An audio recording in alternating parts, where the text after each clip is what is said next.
Привет, друзья! Самая сложная задача стереометрии, ну, из типовых. И это однозначно. Что дано? Дана вот такая клетка в виде куба с ребром 3 метра. И вот на диагональке, боковой грани, бегает птичка, калибри туда-сюда. И вот она хочет перелететь на красную диагональ правой боковой грани.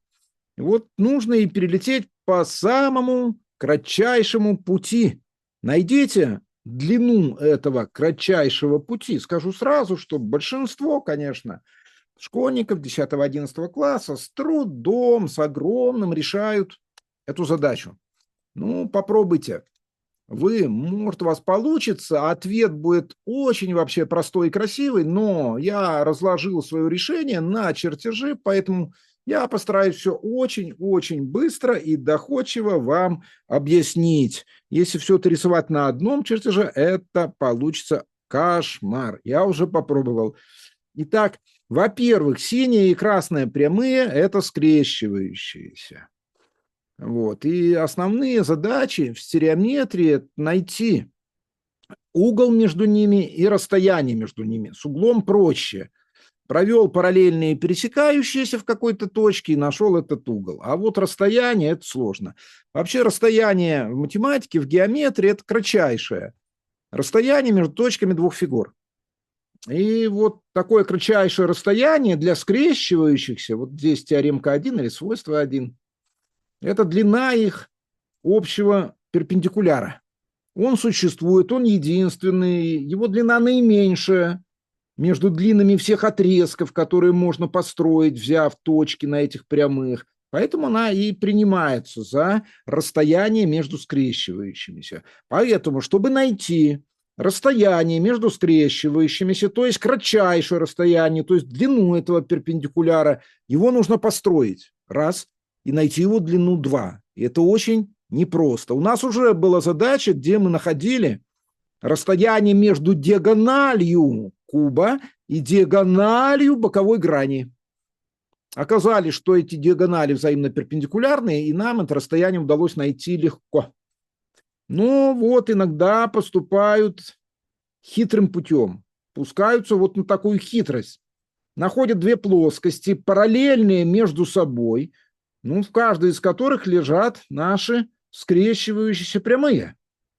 И тогда расстояние между ними будет равно расстоянию между параллельными плоскостями. А одно равно длине перпендикуляра, опущенного из любой точки одной из плоскостей на другую плоскость. Это уже такая более простая задача. Ну что ж, поехали решать. Итак, номер 1 понятно. Прямые скрещиваются. Одна лежит в правой грани, а вторая пересекает эту грань, правую, плоскость правой грани в точке, не принадлежащей красной прямой. Все, признак скрещивающихся прошел. Пункт 2. Будем использовать вот эту нашу хитрость. Попробуем построить две параллельных плоскости, в каждой из которых лежат наши прямые. Вот я провел диагонали верхней и нижней грани, диагональ левой грани и диагональ задней грани. Оказалось, что желтенькие плоскости у нас параллельны. Почему они параллельны? Вот плоскость альфа и плоскость бета. Это потому, что если две пересекающиеся прямые одной плоскости, соответственно, параллельны двум пересекающимся прямым второй плоскости, такие плоскости параллельны. У нас есть красная параллельно левой диагонали левой грани, вот синяя параллельно задней, да еще в придачу верхняя параллельно нижней, правильно?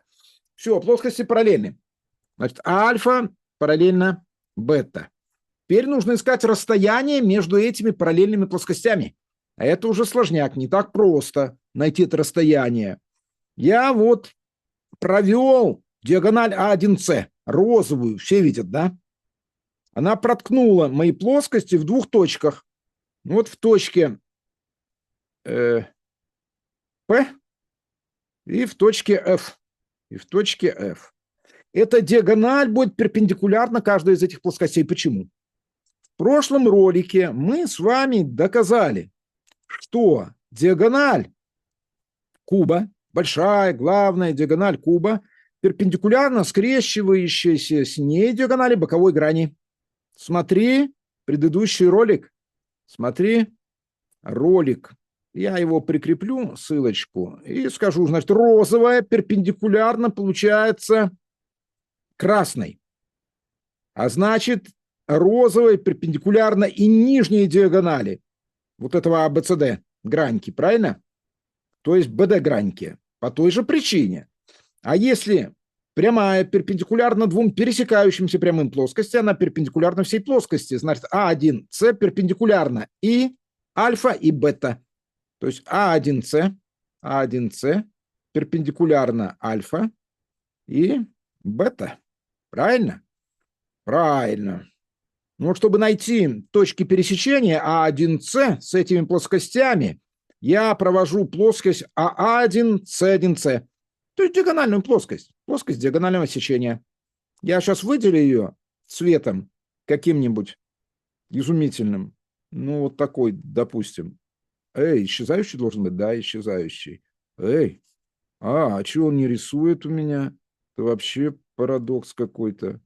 Не понял. Тут рисует. Тут рисует. Видели? Вот эта плоскость. И исчезла. Точно. Видите, эту плоскость? Да, вот она. Я справа, кстати, ее нарисовал, скажу сразу, забегая вперед. И эта плоскость, получается, имеет с нашими двумя параллельными общие точки. Какие? Вот с верхней желтой, которая альфа у нас, она имеет общую точку А. И вот общую точку О1, верно?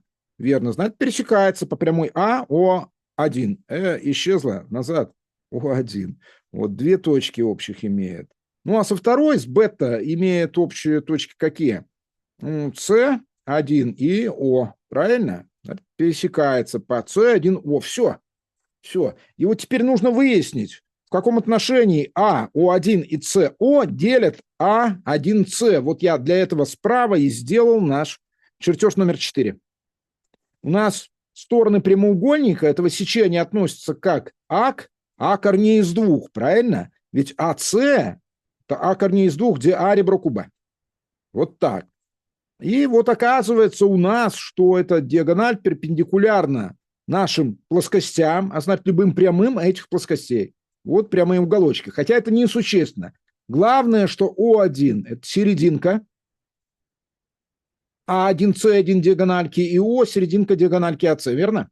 Верно. Тогда А, О1, С1, О – параллелограмм. И тогда О1А параллельно С1О. И по теореме Фалеса я получаю, что вот этот отрезок равен этому. И аналогично нижнему. Все. Таким образом, мои плоскости делят диагональ А1С на 3 равных части. Ну, собственно, и все.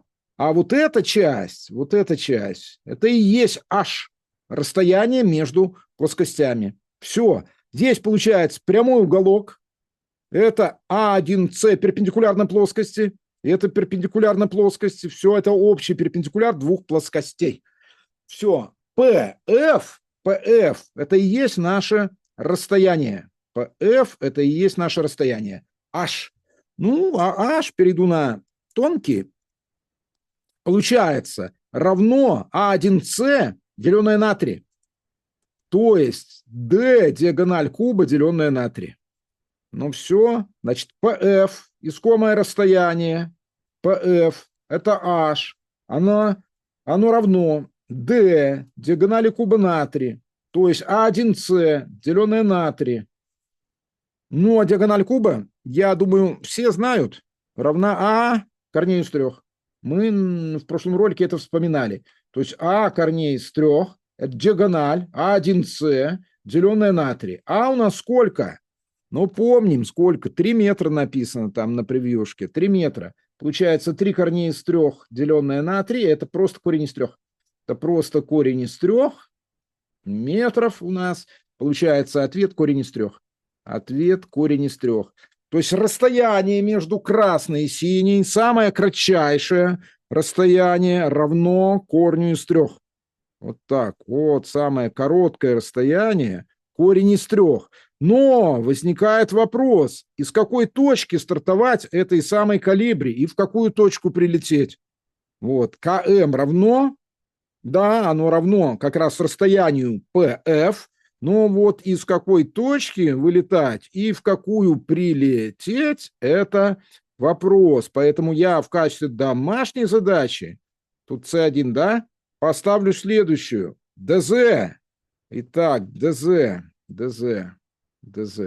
Надо найти отношение АК к КД1. АК относится к КД1. Расстояние само мы нашли. А вот это отношение равно знак вопроса. Тут уберу.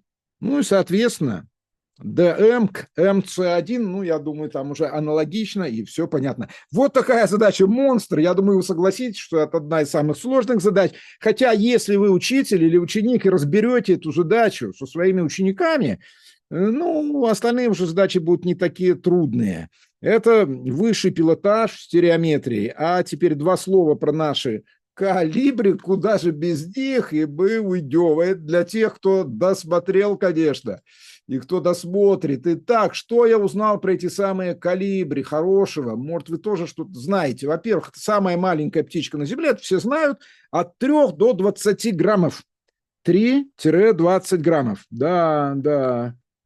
3-20 граммов. Названия имеют замечательные. Вот, калибри ангел, изумрудное горлышко, огненный топаз и еще там куча всяких красивых названий. Самые выносливые животные на Земле. Да, вот, самые выносливые. Могут преодолеть 1000 километров за сутки. Ну вот. Ну, птица – это животное, да, или я путаю? И калибри – это единственная птица, которая умеет летать задом наперед или вверх ногами. Вот ходить задом наперед даже я умею, а вверх ногами вряд ли не потяну. Вот, поэтому вот такая история. Ну и, конечно, один из моих, любимых, можно сказать, фильмов – это «Эффект Колибри», который я, кстати, позавчера смотрел. Напишите, кто его смотрел и понравился ли он вам. Ну, я с вами прощаюсь, сочувствую. До новых встреч, всего хорошего. С вами был Валерий Казаков. Пока.